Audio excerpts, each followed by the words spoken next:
So I came upon this idea to have this camera perched up at this angle, and I kind of like it. I've been thinking about putting my camera somewhere on my car just to get some cool content, cool angles, but I haven't seen anyone use the angle that I'm looking at right now, the angle that I'm using, because the equipment that they use is not sufficient to get this angle.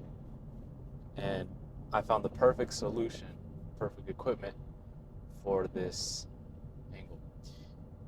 And I know you're sitting here talking, hearing me talk about angles and stuff, but I think the bigger lesson to learn here is that the fact that you're watching this video is because something about it interests you, right?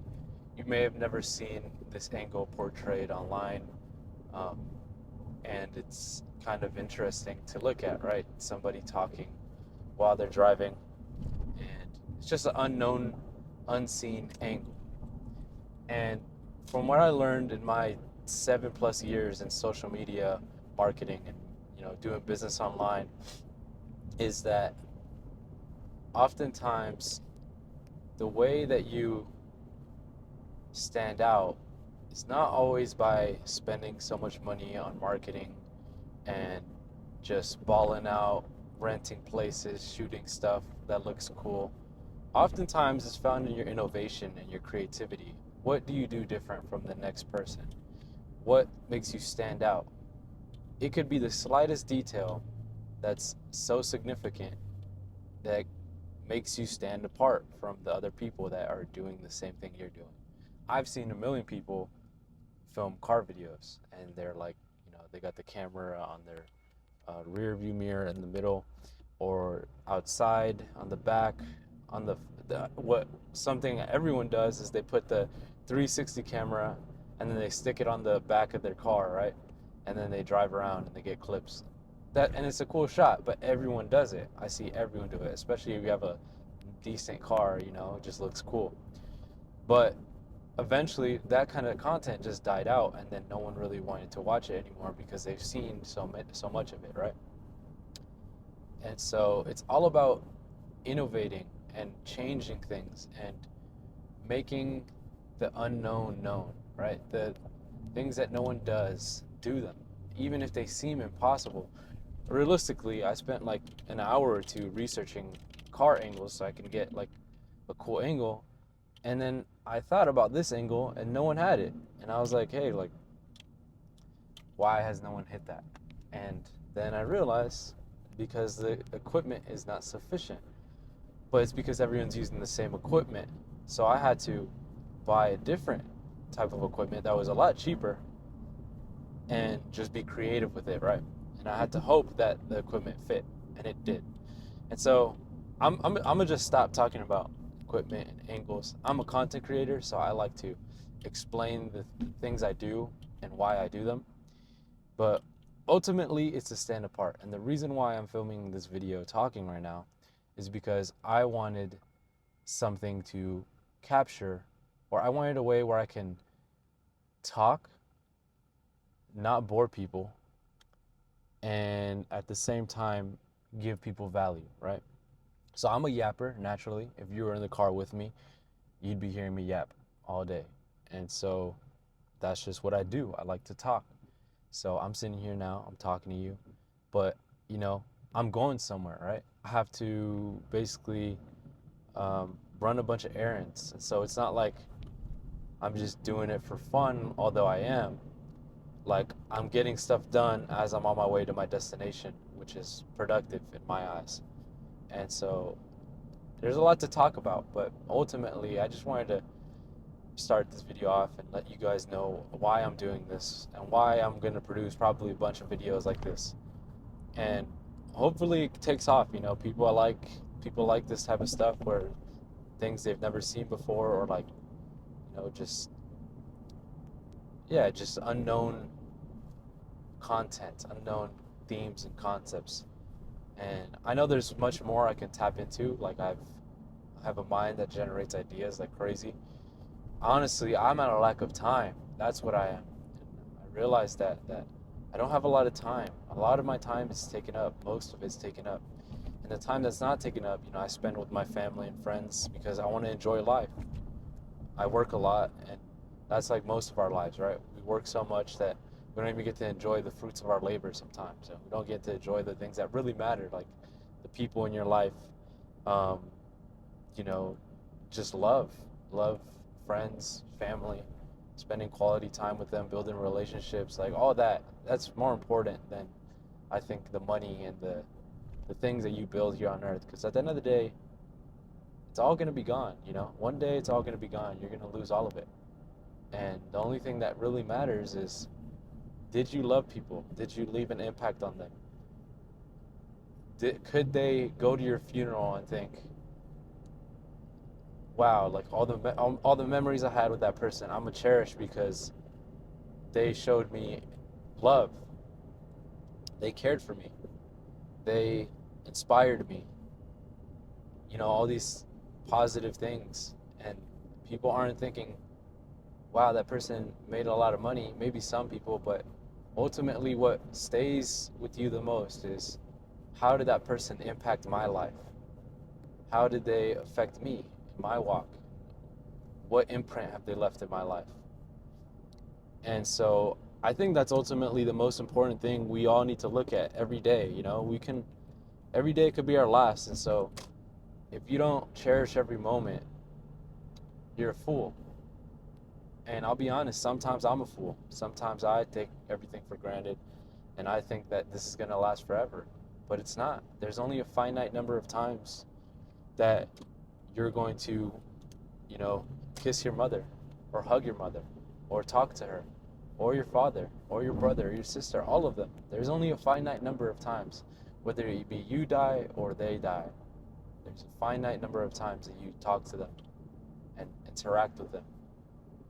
And it's sad to think about, but it also helps you navigate in this life with a type of dedication and a type of passion that can't be acquired with the ignorance of death. You know, death is inevitable. It's a sad thing that we have to go through, but I think it's inevitable, and I think that it's what makes life so beautiful. If we all just live forever and we just never had to go through things like this, would life be what life is? Would it be as meaningful? Would it be as intense and how would you say it? Real. And so I think a lot of people don't recognize, right? I've been seeing a lot of people online talk about God and their views on God, and they feel like they lack faith for whatever reason. A lot of my friends too. And I think it's because they think that because God is all good, as the Bible says, right? How could he have created something so flawed, a reality so flawed? How could he have let that happen?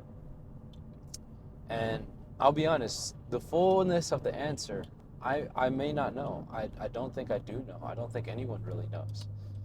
But as far as I can see, in the beginning, the universe was formless and void, which means there's nothing but darkness. And then God said, let there be light, and there was. And so the polarity of light and darkness has been there from the beginning. And I think what's important to recognize is, if you subscribe to the idea of the Christian God in the Bible, he is the light. The only reason there is light is because of him, because he allowed there to be, right? And then when many will say, prove it to me, this and that, I don't like to sit and try to prove things to people, not because I'm not intelligent, not because I'm incapable. I think there are certain things that can't be proven in the way we think they can be proven. And the reason being is because, when you look at the concept of an intelligent being, an infinitely intelligent being, you have to realize that in order for you to understand and grasp infinitely intelligent being, you'd have to be infinitely intelligent. And we're not infinitely intelligent. We know this, you know? I can only do one thing at a time. You know, the fact that I can even talk to you guys while driving is actually such a blessing, but that doesn't mean that, you know, my driving isn't being compromised in some way. I think, you know, at some point, if I focus too much on talking and looking at you guys, you know, my driving will be compromised. So there's flaws in the human mind, but I still think that it's significant to look at how magnificent the human mind is, right? Because I'm driving a car. Like I said, I'm literally driving a car and I'm being filmed by a GoPro and have a mic on me inside my car, and that's connected to my phone.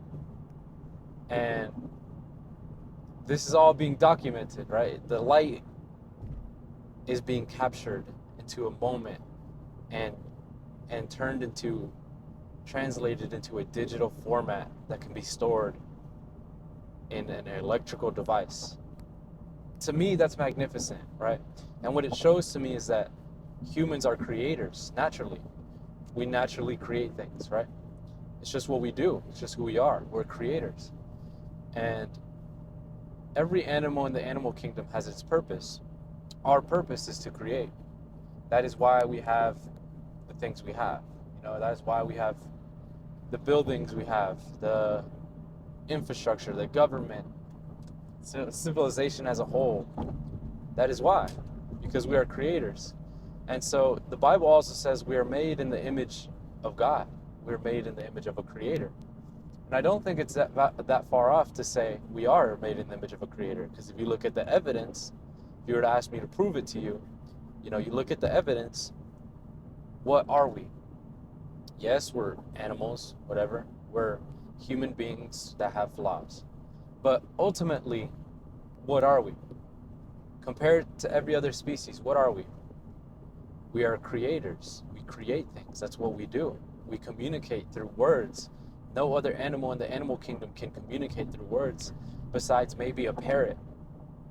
And I've been shown that Coco the monkey, the gorilla, can communicate with sign language. But she can't vocally communicate with language like we do. It's just not possible. And maybe in a million years they could evolve to that, but we've just been designed this way. This is what we've been designed to do. If we weren't designed to do it, we wouldn't be able to communicate the way we do. We communicate so efficiently that we're able to create governments with democracies and corporations and companies and organizations and religions and all these things that serve a purpose for all of us.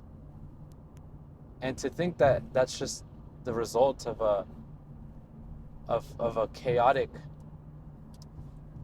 initiation in nature just seems ignorant to me. It seems unlikely, super unlikely. And what seems more likely to me is that, you know, we genuinely did come from a creator. We were created because I was created. I was just born in a hospital out of my mother's womb.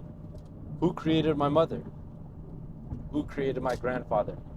Who created my grandfather? And so forth. At some point, there's always a beginning. And it just seems strange to me that the number one book in the world is the Bible. Number one printed book in the world is the Bible. And